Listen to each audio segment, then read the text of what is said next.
যদি কোনো ঘটনা কোথাও ঘটে, বর্তমান আমরা কিন্তু সবার হাতে কিন্তু মোবাইল আছে, সবাই কিন্তু যে কোনো জায়গায় কিন্তু কোনো একটা ঘটনা ঘটলে সাথে সাথে উইদিন ভেরি শর্ট টাইম আমরা সেই জিনিসটা জানতে পারি।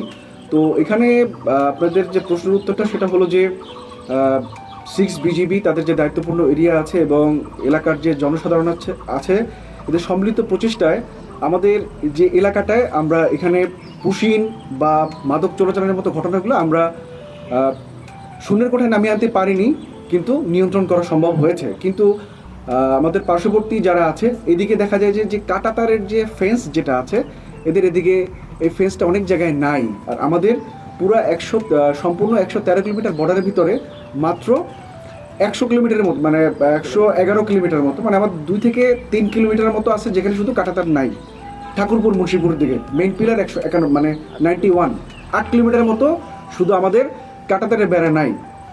তো এই জন্য আমাদের এই দিকটাকে চোরা কারবারিরা বলি বা যারা পুশিং করছে আমাদের দেশে পুশব্যাক করছে তারা আসলে এই জায়গাটাকে পছন্দ করছে না।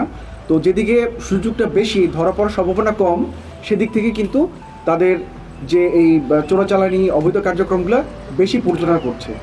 আর এই ব্যাপারে একটা ব্যাপারে আপনাদেরকে সবাইকে আমি আশ্বস্ত করতে চাই, আমরা বিজিবি মিডিয়ার সাথে 100% ট্রান্সপারেন্ট, স্বচ্ছ। আমাদের যদি কোনো ঘটনা ঘটে বা কোনো কিছু ঘটে এটা আমরা কখনোই লুকানোর কোনো চেষ্টা করব না, আমরা সবসময় আপনাদেরকে সাথে নিয়ে একসাথেই কাজ করব।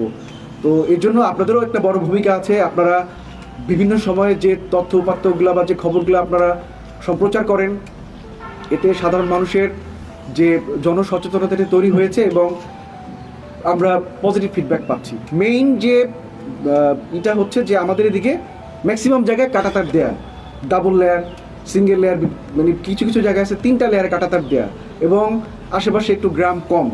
তো ওইদিকে দেখা যাচ্ছে যে কাঁটাতারটা একটু কম থাকার কারণে ওইদিকে মানুষজনটা, চোরাচালানকারীরা বা যারা অবৈধভাবে বর্ডার অনুপ্রবেশ করছে বা পার হয়ে যাচ্ছে তারা সুযোগটা বেশি নিচ্ছে।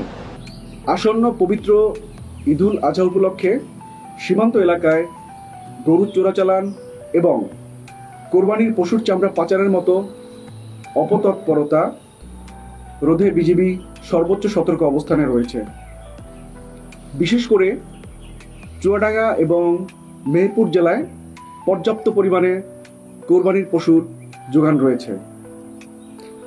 দেশি খামারিরা যাতে ন্যায্য মূল্য পান এবং ক্ষতির মুখে না পড়েন, সেজন্য পার্শ্ববর্তী দেশ থেকে যেন কোনোভাবেই গরু বা কোরবানির পশু অবৈধভাবে আমাদের দেশে প্রবেশ করতে না পারে তা নিশ্চিত করার জন্য সীমান্তে কঠোর নজরদারি, টহল এবং গোয়েন্দা কার্যক্রম চালু রয়েছে। একই সাথে ঈদের পর পশুর চামড়া পাচারের আশঙ্কা মাথায় রেখে সীমান্তে নজরদারি এবং চেকপোস্ট স্থাপন করে নিরাপত্তা ব্যবস্থাকে আরও শক্তিশালী করা হয়েছে।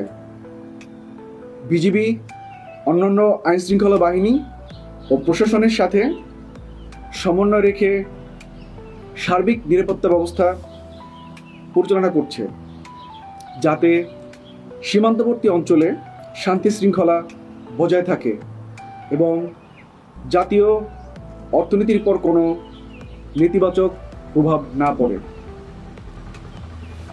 এছাড়াও সীমান্ত দিয়ে পুশিং প্রতিরোধে বিজিবি কঠোর নজরদারি ও টহল তৎপরতা চালিয়ে যাচ্ছে।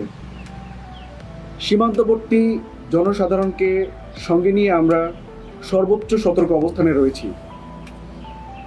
কোনো ব্যক্তি যাতে বেআইনিভাবে সীমান্ত অতিক্রম করে এদেশে ঢুকতে না পারে সে বিষয়ে আমরা সর্বোচ্চ প্রস্তুতি নিয়েছি।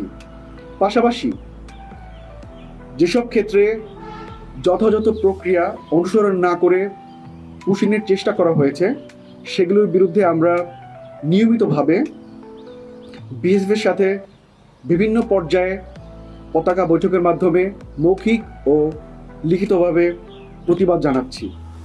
সম্মানিত সাংবাদিকবৃন্দ, আপনাদের বস্তুনিষ্ঠ প্রতিবেদন ও গঠনমূলক পরামর্শ আমাদের কাজকে আরও কার্যকর করে তোলে।